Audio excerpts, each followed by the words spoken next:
Okay, so peeling tutorial. This one is long overdue tutorial. I promised I would do someday. Never did it. Trying to solve the problem right now. Sorry, trying to fulfill the promise right now. Okay, so I made this egg-shaped model, and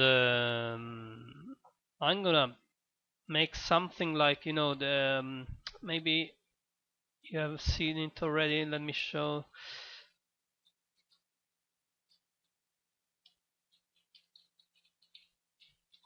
Almost there. Uh, my videos. There it is. So this is the video I'm talking about.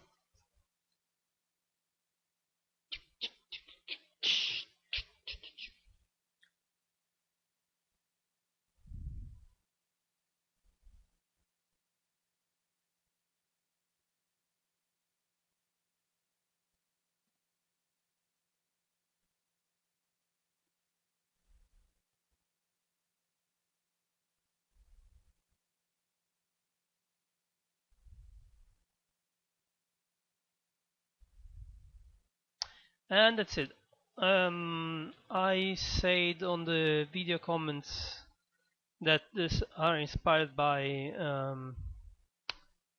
those videos made by Visual Effects for National Geographic, and try to obtain the same peeling effect. I think I did quite close job. It took me like 1 week. I did it on my free time. I believe they use Maya. There's a making of as well. Oof, I don't know if they use Maya or whatever, but anyway, you are fully capable of doing this on 3dsmax as well. And let's start. Let's close this thingy. So I made this egg shaped. Let's change a few things before starting. So we want to do something much more towards slow motion. We can accelerate that afterwards. Let's say 399, so 400 frames in total. Okay, we're gonna use Mass Effects mostly for two reasons. MCloth, which is Mass Effects cloth simulator. We're gonna use it because first it's faster than 3ds Max standard cloth. Second, even if it's much less precise, 3ds Max cloth really doesn't like the Voronoi fracture geometry. I don't know why, but I tried with cloth, and after the Voronoi fracture, it just doesn't like. There is some piece of geometry that makes it go nuts. So while mCloth works perfectly, so the choice is quite easy here. Uh, we could do it in many other ways. We could do it with pflow. We could do it with SimCloth. Plenty of ways to do it. Probably also thinking particles and blah blah blah. But this one is quite easy, quite intuitive, quite fast as well. So first thing first, let's break this egg. I'm gonna use this script, Fracture Voronoi. You can find it on ScriptSpot. It's free, easy, it's fast. I'm just gonna pick this egg. This one is actually just you can see the egg shape. I found a use for it, and then late at the poly turbo smooth, quite easy, nothing fancy. Now let's say 5 parts, 2 iterations. A new material ID. This is quite important, and I'm gonna show you why. 25 sounds reasonable, so let's break it. Bam, done. Some big chunks here. I like it. I like it. I like it. Because it's gonna be, yeah, should be alright. Should be alright. Now, what we're gonna do is we're gonna make one single geometry out of this. I'm gonna use this object attacher. It's Soulbarn 3D scripts. If you don't know them, Google them and go download them because they're absolutely gold for any 3ds Max user out there. I just installed those two one. I'm using those two one just for this tutorial, but usually my bar of Soulburn scripts comes down here. So yeah, go for them. Bam! Now it's a single object, and remember the material ID thingy I told you before? That's because I select the ID for. You can see this thing is broken as let me show you. Let me show you. Those are solid pieces. This is supposed to work with, well, even Mass Effects. You just make them rigid bodies, fold them, let them fall on ground plane, and that's it. But this is not what we want. We want just the outsides. Therefore, let's select the ID again and delete. Now we don't have any inside faces. We just have the outside. Let's pick an element.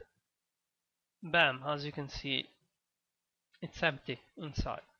That's exactly what we want. So let's I want just the top elements to be folding. I want the bottom to stay there. Yeah, this sounds reasonable. So I'm gonna detach this part. Static. That's okay. So you can see the X static stays there, and the rest will have the peeling effect. Sorry for that. So let's unhide the original object, because the script doesn't delete the object, it just hides it. And let's copy it.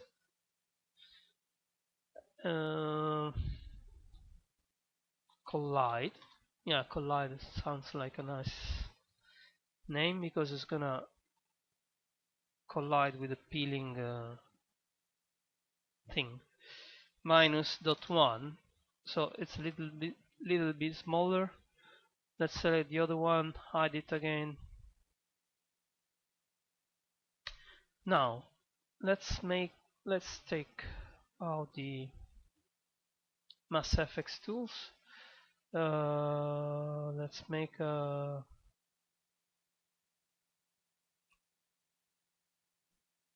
static rigid body with this.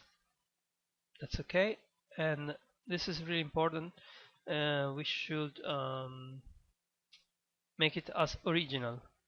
It's gonna use the original mesh. It's gonna be slower, but we need some precision. mcloth is not precise by itself, so every bit of precision we can get is welcome. Okay, so let's get back to the fractured thingy, and here let's start the peeling effects. First thing first, we have to use unwrap. This is the trick. What we want to do is actually, okay, let me explain what I want to do. I want to control mcloth with a gradient, an animated gradient that goes from black to white and activates the vertices so they get affected by gravity and forces and whatnot. And I want to animate the gradient so in every phase it goes in this direction, and it starts from the bottom part and then goes up to the top parts. Okay, that's quite easy as a concept, and it's quite easy to do also with 3ds Max. I found it was really easy.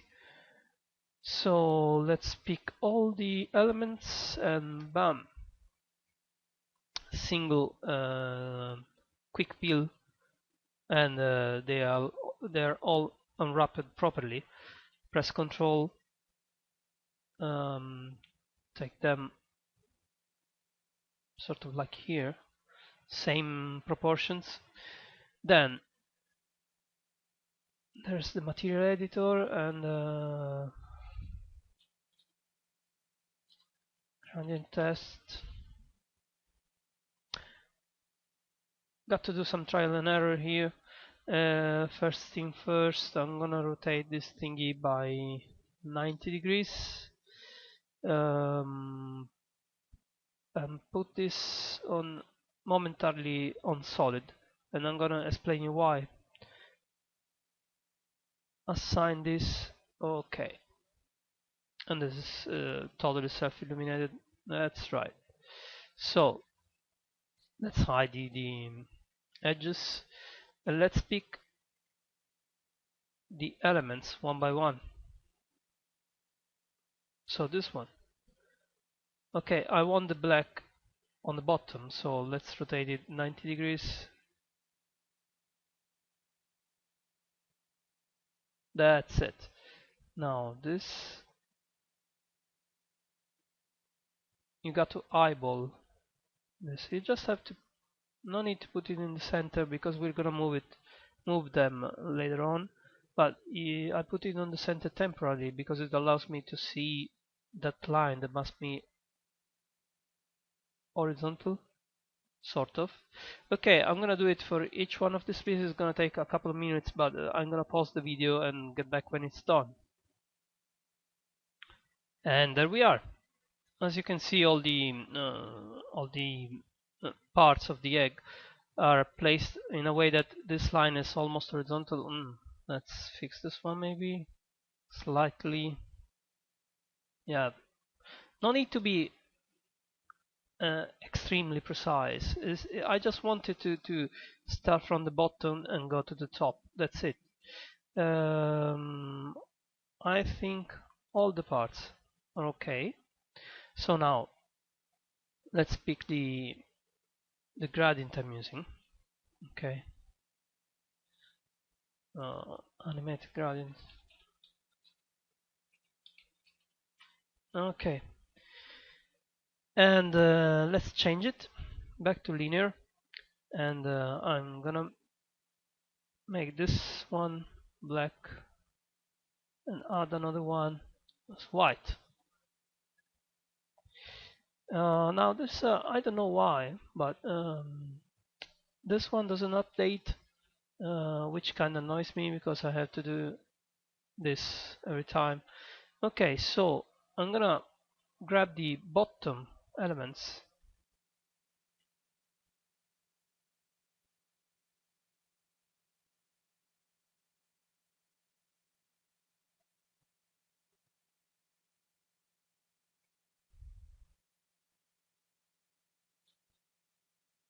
and isolate them in a group so I can easily I never have to change the orientation, but the position is not gonna matter. I mean, I'm gonna position them by hand, so oopsie, sort of by hand.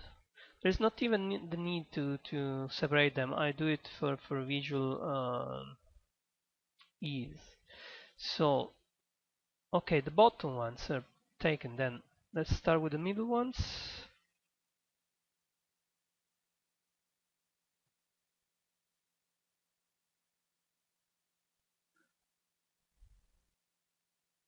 I don't want to change the scale either.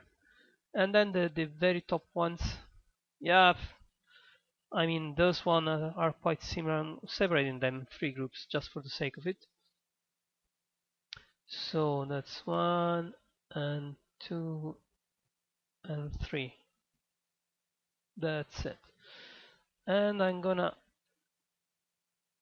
scale them down. What I want is this gradient to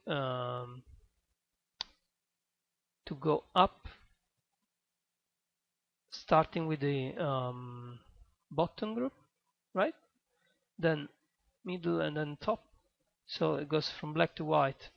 So let's see if I'm right. I put them like here.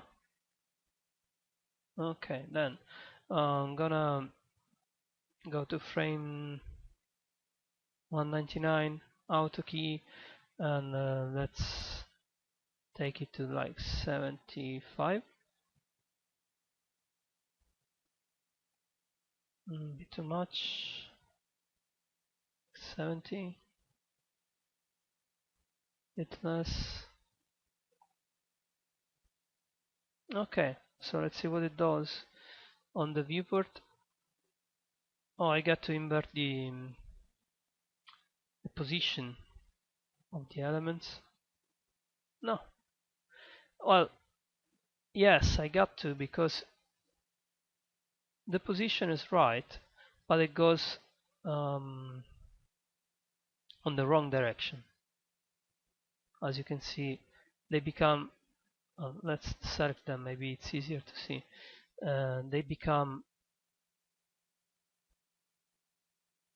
They do the job, but it's opposite, in the opposite direction instead of what I want. So let's grab them again, and bam, bam.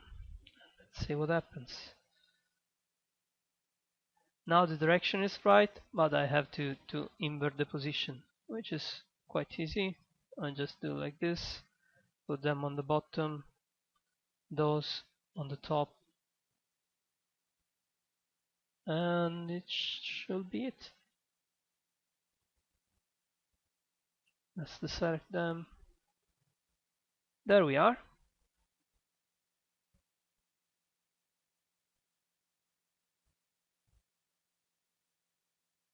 Yups, it works. Okay, let's hold the result. This one is done and took like 5 minutes tops. Quite easy. Okay, let's pause the video and let's go with the next step is the mcloth simulation. So here we are. Let's change the material of this thingy just for visualization purpose. It's easier to see the animation like this. Yups. And let's make this white. And let's make this red. Black. Yep, that's about right. Okay, so what we want to do is make this a cloth. This one is already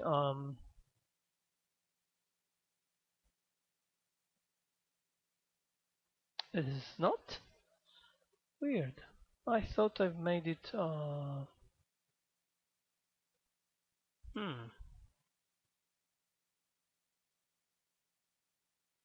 so this one is hidden, and I thought I made rigid body of this. Maybe in the I just hold and fetch, and that's what happened. But this is quite easy to redo. Mass effects, rigid bodies,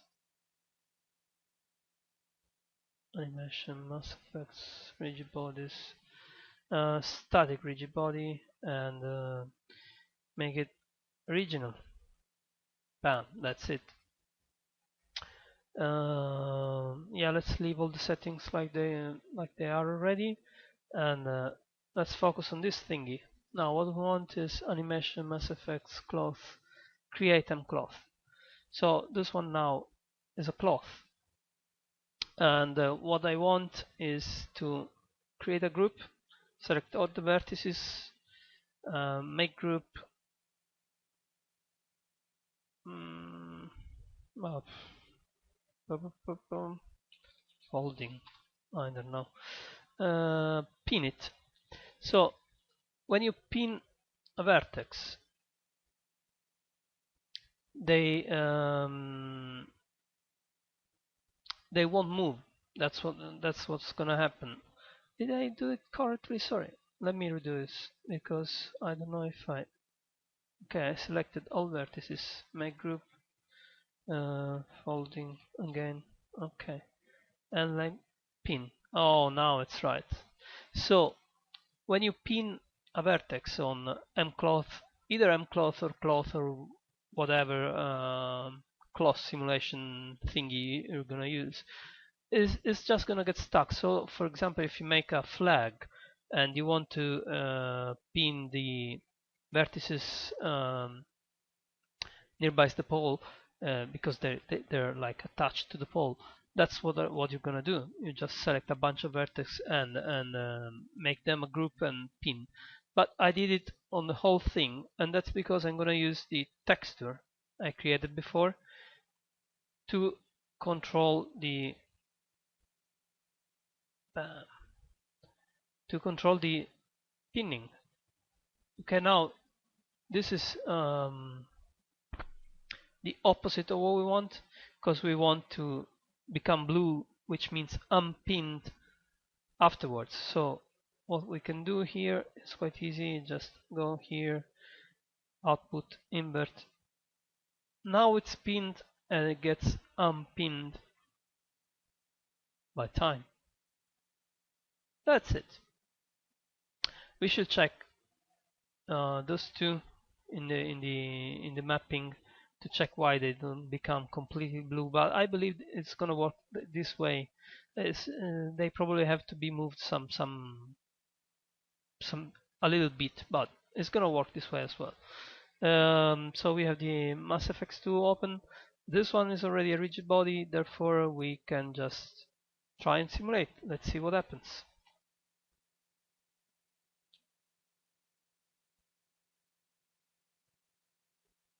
Oh, the fall on the ground because I didn't change. Oh, that's quite cool. But this is not what we want. But it's quite cool already. We can see that it works. The bits they do fall in the order we decided. Therefore, we can go back and start changing things. I don't need ground collisions. I want the opposite for the gravity. Maybe use it a little less strength. We can see that it does a weird thingy.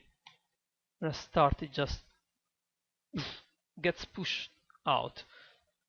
Okay, now the direction is right, and yeah, the timing is right. Oh, well, it's done. I just have to fix that thing, and maybe a bit tweaking a bit something else, but most of the job is already done. So I don't want to push the rigid objects. I want the collision, and I want it to be very, very. I don't want that push effect a start. So 0.5 maybe. Let's see if it. This is where mcloth falls behind. That's because this stuff is really not really precise. I tried tweaking the samples and whatnot, but you never get extremely precise results. But for visualization purpose, for motion graphics purpose, is absolutely perfect. Self thickness, I'll just leave it like this because if you lower this, the cloth will start to compenetrate. In this way, instead, it doesn't. Therefore, let's try again.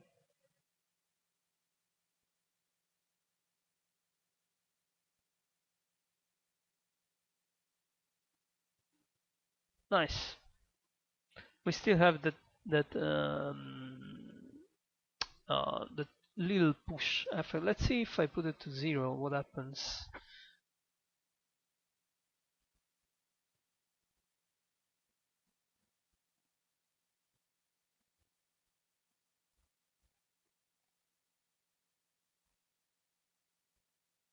Nice. I'm gonna show you what happens if you put self collisions at 0.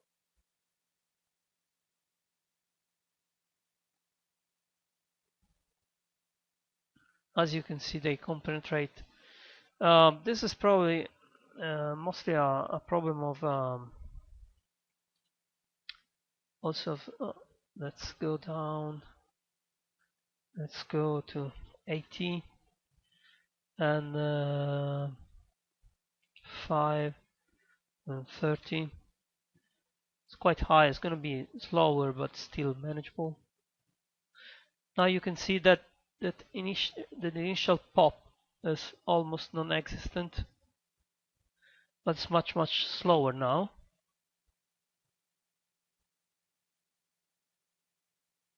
Still manageable. It takes like 1 second to do 3 or 4 frames.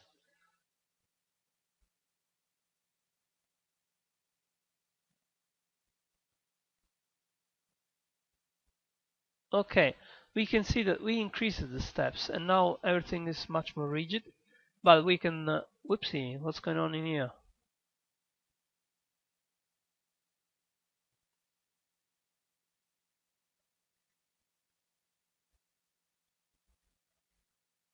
Okay, it's more precise, but it's really rigid now. So I'm gonna pause the video and try to find the exact settings. Okay, so here we are. First I noticed that, oopsie, the mic. Okay, now it should work. Here we are. First I noticed that this one should be same egg material as well. It's quite confusing.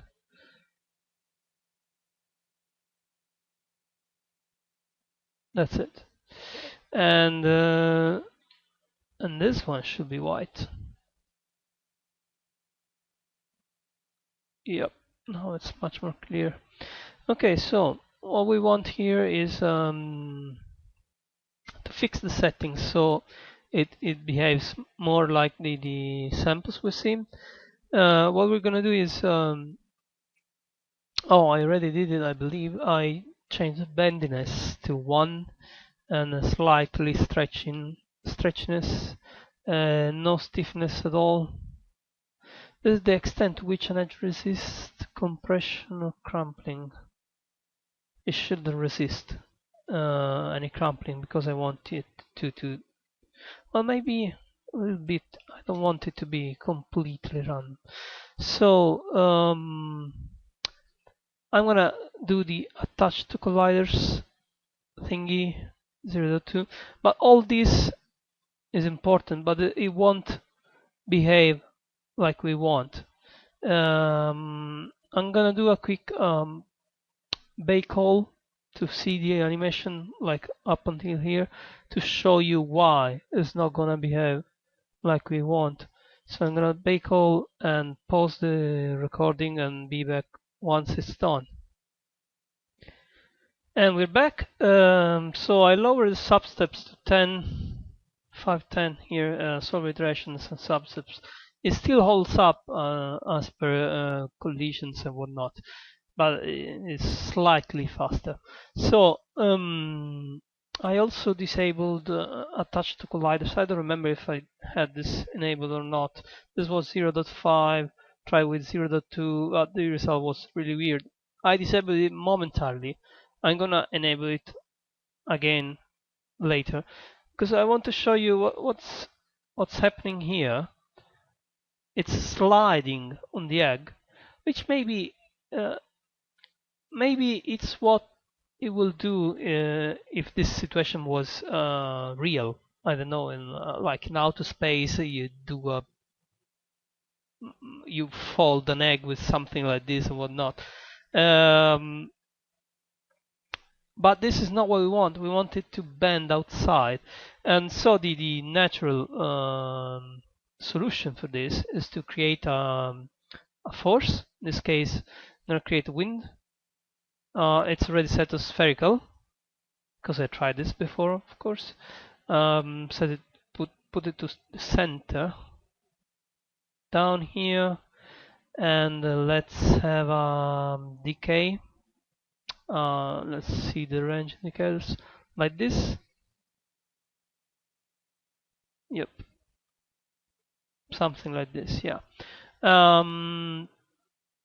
Now to check the scale, turbulence, frequency, and strength.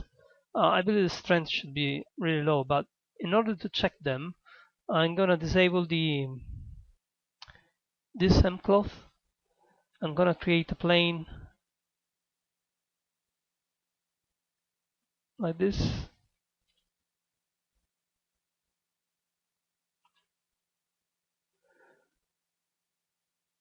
Yeah, something like this. And I'm gonna put an M cloth in here.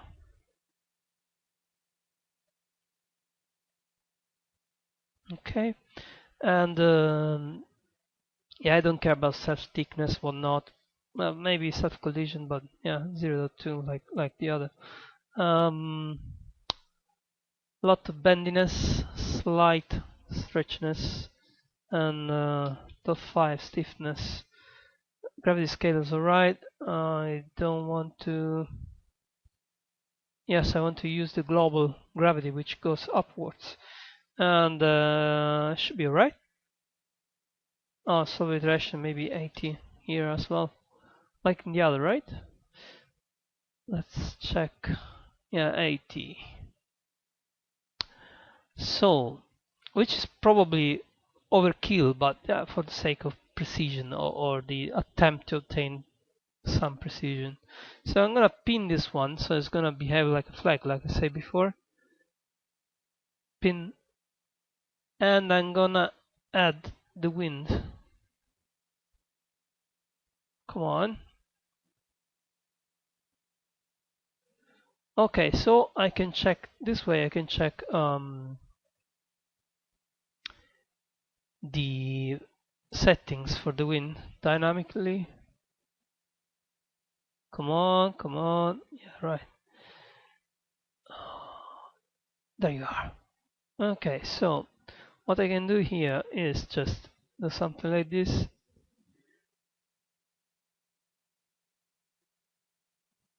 Nice. So let's see what happens.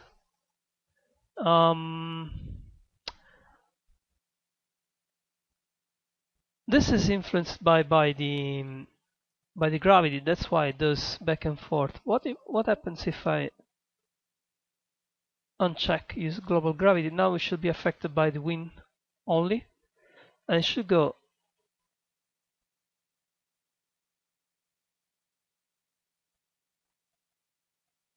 Okay, let's try. It doesn't change much actually. So let's start the wind again.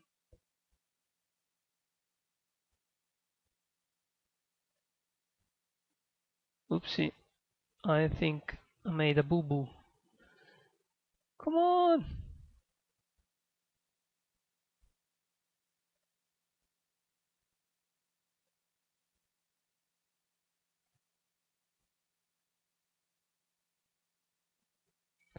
Nope, I think I found a bug, therefore I'm gonna pause and reload and whatnot. Sorry guys for this. And we're back. Sorry for that. So I did, yeah, I did a hold for the scene. So if it happens again, something like that, I can go back to it quite easily. So I, I'm, I added an mcloth modifier to the plane and add the wind to the plane, so we can see with this start simulation without animation, we can see how the wind affects. And as you can see, there is no gravity. So if I turn this to 0, this one stays absolutely still. That's what happens. So if this is to 1, set to 1, even if it looks nice, this is not what we want, because it means it's affecting our cloth way too much. So let's start, let's see 0.1 for example. This is still a bit too much. 0.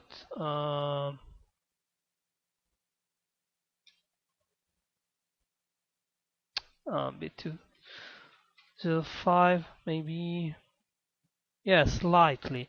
So a slight wind. And now let's explore the turbulence and the frequency.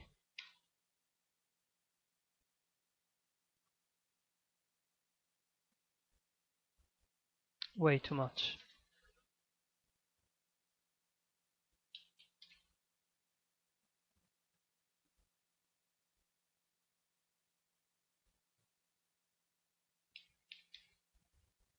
Oh, this is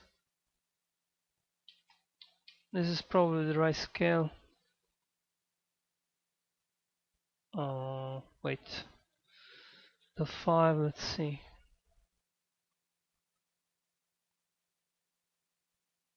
Let's try 5.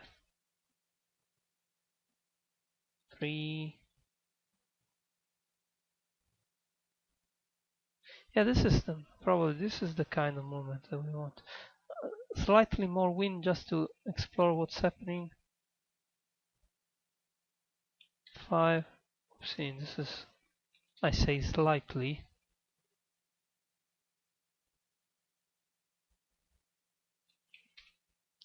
trying to find the right scale for the turbulence. 0.5.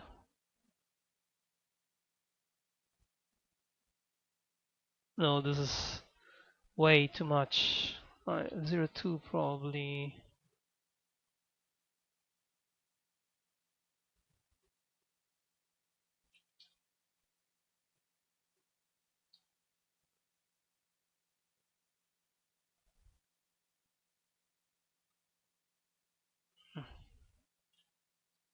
I stick with 0.5. I stick with 0.5. Looks to me that looks to me that it's the right. Maybe let's see the frequency. 0.5.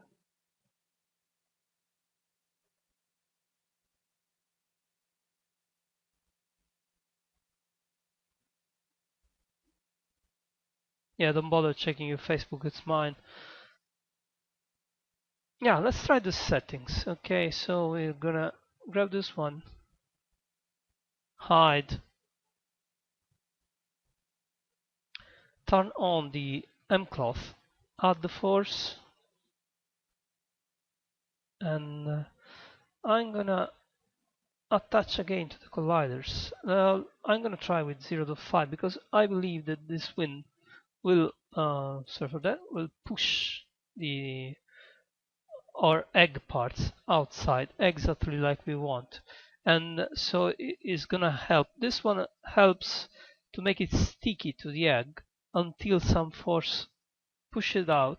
And when it's this settings means that when it's extended slightly, which means 1.1, one it's no extension at all. When it's stretched slightly, it's gonna detach from the rigid body. So I'm gonna bake all, pause the video, and show you the result. Okay, here we are, and the results are a bit unexpected, but nothing to be worried about. So we can see that those crazy things happen, but the idea is there. But it's just the wind is really too strong, and so the plane comparison didn't help as much as I expected. Therefore, we're gonna do something to check straight on the original model. Instead of simulating every time, changing a bit of the wind, and we want some more interactivity. So I'm gonna copy this modifier, hide it, then select some polygons, some elements, for example this one, and oh no, this one is a bit too much. Those two, for example, invert the selection, delete mesh temporarily, so isolate. Oopsie, we want the wind as well. There we are, and we paste the M cloth on top. Okay, so I said that the wind was way too much. Let's try like this.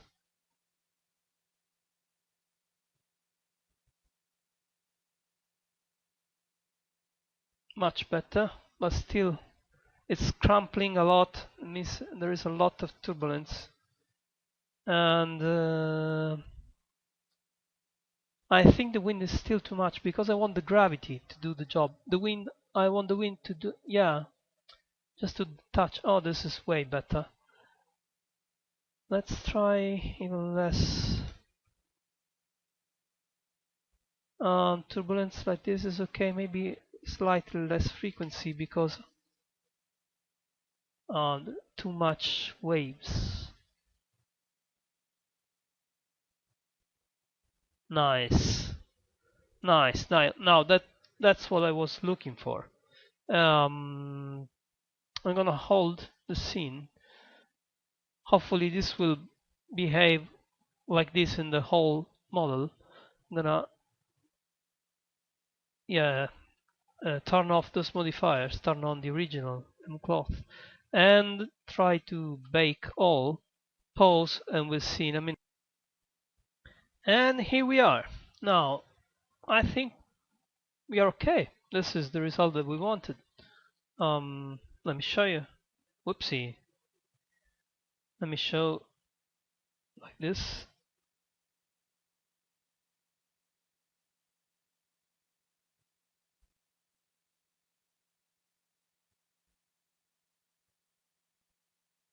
Maybe let's give a white material to this one, so should be easier to see the difference.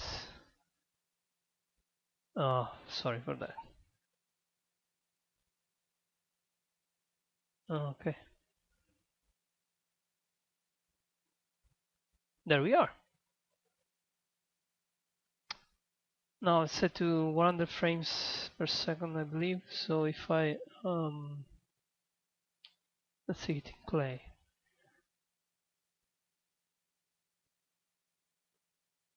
If I create a preview and then play it at 25 frames per second, should be okay. I'm gonna delete this plane because we don't need it. Edit, hold. I'm gonna render a quick preview and show you. Okay, there we are. I rendered it with Quicksilver, so it's a nice preview.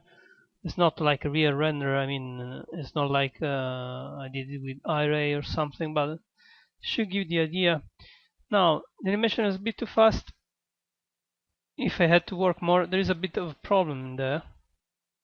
I got to check what the piece of geometry does. It's like it goes inside, but yeah, something. Overall, the effect is what we wanted. Have to like tweak something to fix the problems and whatnot, but that's it. That's how I did it. And a couple of things I want to show you before ending this way too long tutorial. So one thing I did was, let me show you. So I noticed here that the geometry went inside the egg, because what I did was going here on the egg and reduce the push to minus 0.1, because if not, it was just, you could literally see the gap between the shell and the egg. So I reduced it, and this gave me a couple of problems, which were exactly here and here. So how to solve this problem? You just add a volume select and set it to vertex, and use the very same gradient ramp that we used to drive the animation to select the vertices. So here you can see the effect of it, and then I put a push quite strong because the effect is not pretty strong in here, but the push effect solves the problem.